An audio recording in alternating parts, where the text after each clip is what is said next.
Raging Cajun first baseman Travis Wibble had another productive game with 3 hits, 2 runs, and 2 RBI, but it wasn't enough as it came down to the pitching staff, and they couldn't stop a hot-hitting LSU squad. Thanks, Tracy. I'm here at Bringhurst Field in Alexandria, home to the Aces, but tonight it's a different occasion. The Aces, along with representatives from the 5 other teams that make up the Continental Baseball League, are here for the CBL All-Star Game. And among those are 8 of Morgan City's South Louisiana Pipeliners looking to take the Louisiana squad to a victory over the team from Texas.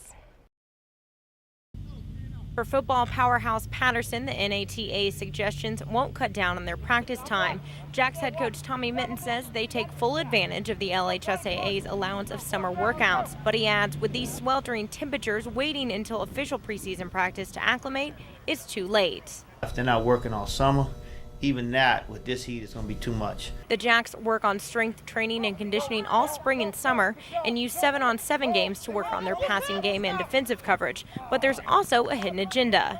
It's a whole lot easier to get the kids to go out there and practice football than it is just to go out there and run. And they don't realize when they go out there for 2 hours and run pass routes, they're getting great conditioning in and they're getting acclimated to the heat. Another controversial aspect of the NATA's guidelines is the suggested 3-hour break between 2-a-day practices. Some coaches argue that forces their players into the heat of the day. Gerard White, department head of Allied Health Sciences and assistant professor of athletic training at Nicholls State University, says that in order to properly acclimate, practice during those peak hours is necessary, and explains why that long break is so crucial. And you're taking in these fluids and the sodium, the potassium, these electrolytes that the body needs to recover from the heat. It takes time. The final recommendation states that an athletic trainer should be on site before, during, and after all practices. Patterson is unique in the fact that they already employ an athletic trainer for all sports. However, statewide, they are in the minority. It's really not fair to those coaches that are out there that are having to coach and then have the responsibility to help care of the athletes. They don't have time. So what gets lost in the shuffle? White did say the number of athletic trainers working with prep athletes is increasing and should continue to do so. For KWBJ Sports, I'm Lizzie Hill. Head coach Sean Payton had said they may hold Jenkins out, so it was a bit of a surprise to see him take the field. But Jenkins says he was ready to play and proved he could make things happen early. He helped create the Saints' 3rd turnover, playing only a short time. I was only in for 3 series, I think, and production is production. Whenever you can make something happen, whenever you get around the ball, it's always a good thing. So for me, that was good, for my confidence and knowing that, I can still play and make plays at this level. Now it's just about getting better. Jenkins says coming into camp was an adjustment. Defensive coordinator Greg Williams commented Jenkins seemed lost at first, and it showed. Jenkins says the first practice was a low point for him, but now that he understands the playbook more, he's confident about his progress. I got the first week under my belt as far as, all the shockwave of just coming into camp. I have a good feel for it. Now it's just about taking what I see in the book and putting it out on the field, and that's the biggest thing is translating it. So that's what I'm working on now. With the Saints' sudden wealth of cornerbacks, Jenkins will have to find a way to get on the field. Free agent addition Jabari Greer and second-year Saint Tracy Porter are expected to start at the spot. And while the release of Jason David means one less hurdle, we can't forget about Randall Gay. There is speculation that Jenkins could land at free safety, but he would have to leapfrog over free agent signee Darren Sharper, who the Saints brought in specifically to fill that void. Jenkins knows he will be expected to play different roles. I doubt I'll be pegged into one position. Whenever you can be versatile and play at different spots, it helps the defense because you can put, your 5 best DBs on the field wherever they may be. So I think that versatility is definitely going to, help us out, and I'm just trying to learn as many as I can get. Jenkins has a big task in front of him to climb the depth chart, and while he may not start right away, he does have what it takes to have a bright future with the Saints.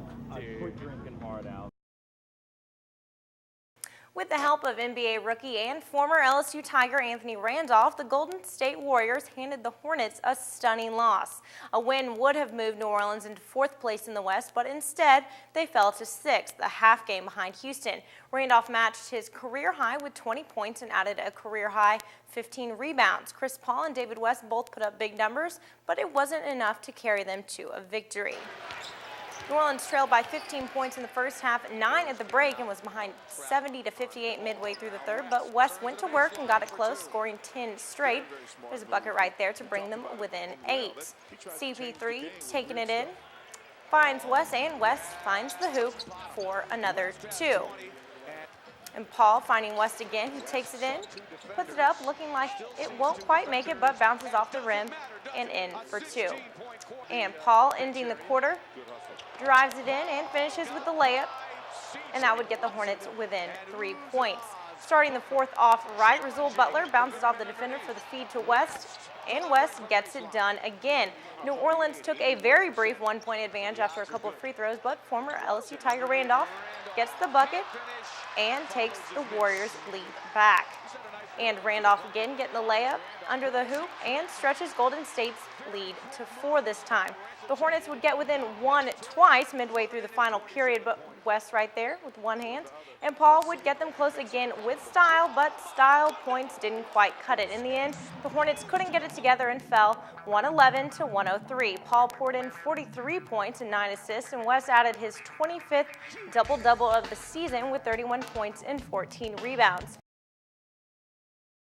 Welcome back to KWBJ News. Now time for sports. The Tigers wrapped up the regular season this weekend at Mississippi State and came away with a share of the SEC regular season title. The Tigers finished 20-10 in conference play and split the SEC crown with Ole Miss, who also finished 20-10. LSU is the #1 seed in the SEC tournament by virtue of their series win over the Rebels earlier this season. The Tigers took a narrow victory in Game 1 Thursday in Starkville, but the Bulldogs edged past the Tigers in Game 2 Friday.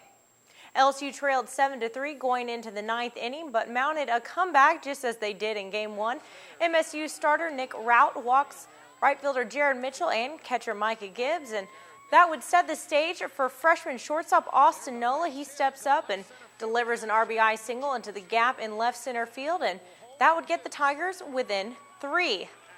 Next up, left fielder Ryan Shipp knocks an RBI ground out against the Bulldogs reliever to cut the Tigers' deficit to 7-5 and put the win well within reach. Next up, in grand fashion, designated hitter Blake Dean blasts a 2-out, 2-run homer to the right field corner just inside the foul line, but well over that fence to tie it up at 7-all.